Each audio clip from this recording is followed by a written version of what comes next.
আমি যখনই বাজার থেকে চিংড়ি মাছ আনি আমি প্রায়শই চিংড়ি মাছের বাটি চচ্চড়ি রেসিপিটা বানিয়ে নিই, কারণ চিংড়ি মাছের এই বাটি চচ্চড়ি রেসিপিটা খেতে দারুণ লাগে। চিংড়ি মাছের বাটি চচ্চড়ি রেসিপিটা বানানোর জন্য আমি প্রথমে আলুগুলোকে সরু সরু করে কেটে নিলাম, তারপরে পেঁয়াজ কুচি করে নিলাম, তারপরে টমেটো কুচি করে নিলাম।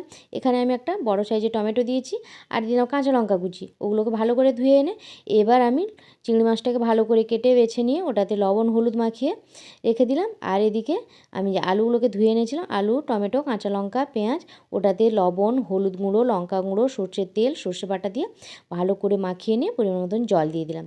আর এদিকে গ্যাসে কড়াইটা বসিয়ে চিংড়ি মাছগুলোকে জাস্ট এপিট ওপিট উল্টে একটু ভেজে নিব। চিংড়ি মাছ আবার বেশি ভেজে দিলে শক্ত লাগে, খেতে ভালো লাগে না।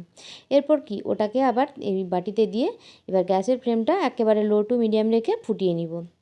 এটাকে কিন্তু অল্প আঁচে বেশিক্ষণ ধরে ফুটিয়ে ফুটিয়ে রান্না করতে হবে, নাহলে কিন্তু ভালো লাগবে না।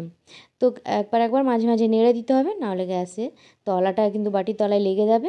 এই যে এইভাবে মাখো মাখো কিন্তু হবে চিংড়ি মাছের বাটি চচ্চড়ি।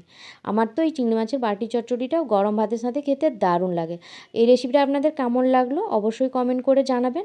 আর আপনারা যদি এইভাবে চিংড়ি মাছের বাটি চচ্চড়ি রেসিপি বানান কমেন্ট করে কিন্তু জানাতে ভুলবেন না।